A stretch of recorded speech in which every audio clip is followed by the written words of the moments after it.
Hi viewers, welcome to our channel. ప్రస్తుతం మనతో పాటు దామ బాలాజీ గారు సీనియర్ జర్నలిస్ట్ ఉన్నారు. వారితో ఒకసారి మాట్లాడదాం. సార్ నమస్కారం సార్. నమస్తే. సార్, కొండా సురేఖ గారు ఆ మధ్య నాగార్జున గారి పైన చేసిన కామెంట్స్ వలన వాళ్ళు కేసు పెట్టడం జరిగింది. సో అది కోర్టులో నడుస్తూ ఉండగా నిన్న విచారణకైతే వచ్చింది. మరి కోర్టులో నిన్న విచారణలో ఏం జరిగింది? అండ్ ఇంకోటి ఏంటంటే సార్, కొండా సురేఖ గారిని మంత్రిగా నుంచి తీసేయబోతున్నారని కూడా వార్తలు వినిపిస్తున్నాయి. ఢిల్లీలో నిన్న కాంగ్రెస్ వాళ్ళతో ఒక సమావేశం కూడా ఏర్పడింది. మంత్రివర్గ విస్తరణ చేస్తామని చెప్పారు. సో మరి కొండా సురేఖ గారిని మంత్రిగా తీసేసే అవకాశం ఏమన్నా ఉందా sir? Konda Surekha out, Vijayashanti in అనే ఒక వార్త వైరల్ అవుతుంది. సో ఎందుకంటే నిన్న ఢిల్లీలో మొత్తంగా ఇక్కడ ఖాళీలు 6 మంత్రి శాఖలు ఖాళీగా ఉన్నాయి. ఈ శాఖలు ఫిలప్ చేయాలి. ఆల్రెడీ 15 నెలలు అయిపోయింది ఈ గవర్నమెంట్ వచ్చి. 15 నెలలు అయిపోయింది. ఇంకా కూడా 6 మంత్రిత్వ శాఖలు ఖాళీగా ఉండడం ఏంటి అన్న విమర్శలు ఈ ప్రభుత్వం మీద వస్తున్నాయి. దీనికి ప్రధాన కారణం అధిష్టానం నిర్ణయాలు తీసుకోలేకపోవడం. అంటే ఎవరికి ఇస్తే మిగతా వర్గాలు, ఇక్కడ రకరకాల వర్గాలు ఉన్నాయి. బీఆర్ఎస్ నుంచి ఒక 10 మంది ఎమ్మెల్యేలు వచ్చారు, వాళ్ళలో కొంతమంది ఆశిస్తున్నారు. అట్లాగే కాంగ్రెస్లో కూడా అనేక ముఠాలు వర్గాలు ఉన్నాయి, వాళ్ళు ఆశిస్తున్నారు. ఎందుకంటే గత 10 ఏళ్ళుగా ఇక్కడ అధికారం లేదు కాబట్టి ఇప్పుడు చాలామంది ఆశావాహులు ఉన్నారు. సో ఉన్నవేమో 6 ఖాళీలు, 6లో మళ్ళీ బీసీ, ఎస్సీ, ముస్లిము, మహిళ ఇవన్నీ చూసుకోవాలి. సో ఈ యాంగిల్లో నిన్న కేసీ వేణుగోపాల్ కాంగ్రెస్ నాయకుడు వాళ్ళ ఇంట్లో నిన్న సమావేశం జరిగిందని చెప్తున్నారు. దీనికి ఇక్కడ డిప్యూటీ సీఎం మల్లు భట్టి విక్రమార్క, తర్వాత పిసిసి ప్రెసిడెంట్ మహేష్ కుమార్ గౌడ్ వీళ్ళంతా కూడా హాజరయ్యారు. నిన్న వాళ్ళు డిసైడ్ అయినట్టుగా చెప్తున్నారు. అదేంటంటే ఇద్దరికి బీసీలకు ఇవ్వాలి, ఒకరికి రెడ్డికి ఇవ్వాలి, ఒక ముస్లిము, ఒక ఎస్సీ, ఈ కేటగిరీలో ఇవ్వాలని డిసైడ్ అయ్యారు. బీసీల్లో ఇప్పటికి మనకు 2 పేర్లు వినిపిస్తున్నాయి. ఒకటి మక్తల్ ఎమ్మెల్యే వాకిటి శ్రీహరి, తర్వాత వేములపాడు ఎమ్మెల్యే ఆది శ్రీనివాస్. వీళ్ళిద్దరికి బీసీ కేటగిరీలో మంత్రి శాఖలు వస్తాయని చెప్తున్నారు. అలాగే ఎస్సీ దీంట్లో ఎమ్మెల్యే చెన్నూరు ఎమ్మెల్యే వివేక్ వెంకటస్వామి కొడుకు వివేక్కి ఇస్తారని చెప్తున్నారు. ఇక రెడ్డి దీంట్లో ఇద్దరు పోటీ పడుతున్నట్టుగా ఉంది. కోమటిరెడ్డి రాజగోపాల్ రెడ్డి కానీ, తర్వాత బోధన ఎమ్మెల్యే సుదర్శన్ రెడ్డి, వీళ్ళిద్దరూ పోటీ పడుతున్నారు. ఇక ముస్లిం దీంట్లో మీర్ అమీర్ ఖాన్ ఎమ్మెల్సీ, ఆయన మధ్య ఎమ్మెల్సీ అయ్యాడు, ఆయనకి ఇస్తారనే వార్త వైరల్ అవుతుంది. ఇది ఒక పక్క ఉంటే ఇద్దరు మంత్రిత్వ శాఖల్ని తీసేస్తారని చెప్తున్నారు. అందులో కొండా సురేఖ ఒకటి, దాని తర్వాత జూపల్లి కృష్ణారావు, వీళ్ళిద్దరిని తీసేసి వీళ్ళిద్దరి బదులు కొత్త వాళ్ళకి ఇస్తారని కూడా ఒక వార్త వైరల్ అవుతుంది. ముఖ్యంగా కొండా సురేఖ స్థానంలో విజయశాంతి రాబోతుందని కూడా చెప్తున్నారు. విజయశాంతికి ఆమె హోమ్ అడుగుతుందని చెప్తున్నారు. సో హోమ్ ఇచ్చే అవకాశం ఉంది. హోమ్ ఇప్పటి వరకు ఈయన దగ్గర ఉంది, ముఖ్యమంత్రి దగ్గర, రేవంత్ రెడ్డి దగ్గర. అందుకని విజయశాంతికి హోమ్ ఇద్దామన్న ఆలోచన కూడా కేంద్ర అధిష్టాన వర్గానికి ఉందని చెప్తున్నారు. సో అంటే మెయిన్గా ఏంటంటే ఈమె చాలా వివాదాస్పదంగా బిహేవ్ చేస్తుంది కొండా సురేఖ. సో కాంగ్రెస్లోనే ఆమె పట్ల చాలా వ్యతిరేకత ఉంది.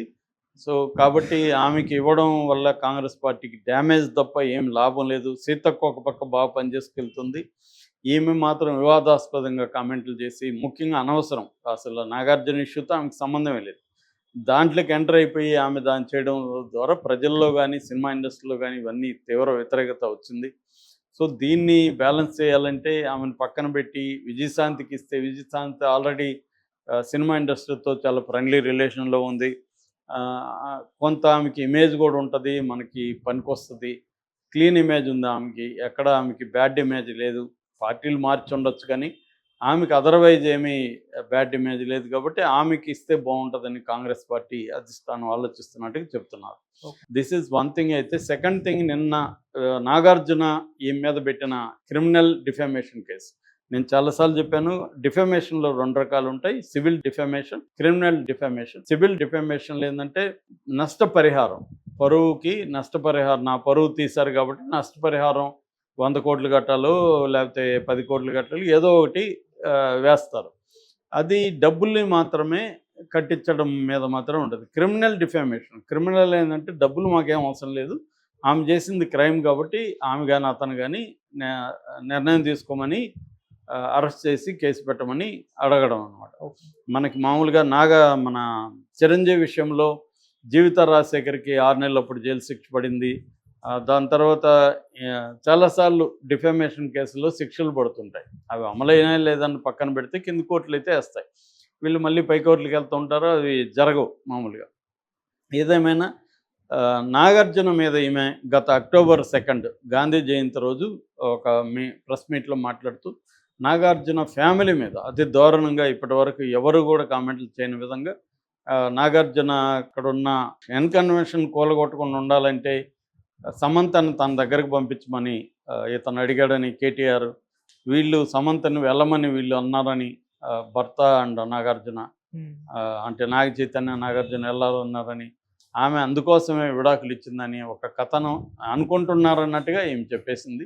అది పెద్ద సంచలనంగా మారింది. నాగార్జున మరి ఆయనకి 1000 కోట్లు ఆస్తుంది. ఒకలో ఒక కన్వెన్షన్ కూలగొట్టడం కోసం కోడల్ని ఎవరైనా పొమ్మంటారా? ఒకవేళ కేటీఆర్ అడుగున్నా కూడా వీళ్ళు అలా చేస్తారా? కేటీఆర్ కూడా అట్లా ధైర్యంగా అడగగలదా? ఇవన్నీ చర్చకు వచ్చాయి. ఇంకా నమ్మేవాళ్ళు కూడా నమ్ముతుంటారు. కేటీఆర్ మీద ప్రచారానికి కూడా అది వాడుకున్నారు. అంత చాలా తీవ్ర విమర్శ. అప్పట్లో ఎవరి మీద స్పందించినంతగా తెలుగు సినిమా ఇండస్ట్రీ కూడా సీరియస్గా స్పందించింది. ఆమె సమంత స్పందించింది. దాంతో నాగార్జున కూడా ఇంటర్ఫియర్ అయిపోయి ఆయన కోర్టులో కేసు వేశాడు. దాంట్లో నాగార్జున ఫ్యామిలీ వెళ్ళి సాక్ష్యాలు ఇచ్చారు. యార్లగడ్డ సుప్రియ ఇచ్చింది, నాగార్జున మేనకోళ్ళు. అది ప్రజాప్రతినిధుల కోర్టులో కేసు వేశారు. అయితే నిన్న అది విచారణకు వచ్చింది. నిన్న నాగార్జున తరపున అశోక్ రెడ్డి వాదించాడు. ఈమె చాలా అంటే ఒక నాగార్జున అక్కినేని ఫ్యామిలీకి ఒక స్టేచర్ ఉంది. వాళ్ళకి సినిమా ఇండస్ట్రీలో అసలు హైదరాబాద్కి షిఫ్ట్ కావడానికి అక్కినేని నాగేశ్వరరావు ప్రధాన కారణము ఇండస్ట్రీ.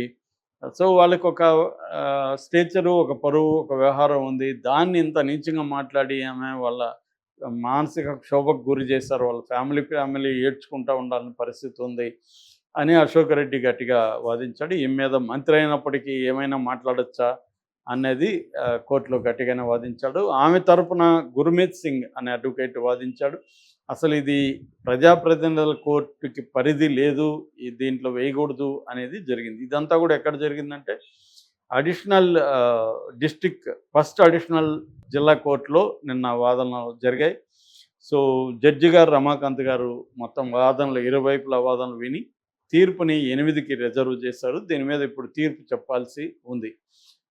ఈ లోపల కానీ ఈ ఉద్యోగం పోతే మంత్రిగా కూడా ఉండదు కాబట్టి అప్పుడు ఇంకా ఈజీ అవుతుంది. ఇది కూడా కొంత ఆమెకు చుట్టుకునే అవకాశం అయితే కనిపిస్తుంది.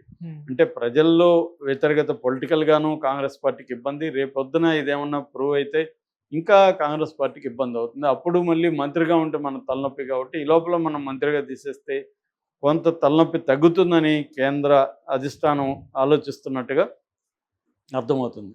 సో ఎందుకంటే నాగార్జున కూడా చాలా సీరియస్గానే ఉన్నాడు. ఆయన విత్డ్రా చేసుకునే పరిస్థితిలో లేడు. విత్డ్రా చేసుకోవాలని ఆయన మీద ఒత్తిడి కూడా వచ్చిందని చెప్తున్నారు.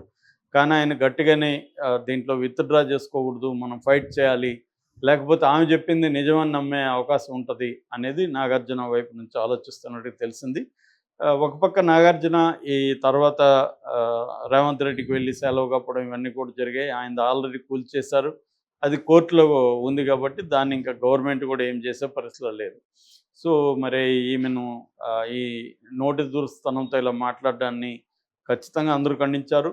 సో ఇప్పుడు కోర్టు ఈమెకు శిక్ష వేస్తుందా లేదా చూడాలి మనం. ఈమెకి వేయకపోతే మాత్రం అందరూ కూడా ఏమైనా మన ఇష్టం వచ్చినట్టు మాట్లాడచ్చు. అదే ఇప్పుడు మనం అక్కడ చూస్తే పోసాని కృష్ణమురళి మాట్లాడిన దానికే కదా వేశారు. అంతకంటే ఇది ఘోరంగానే ఉంది కదా.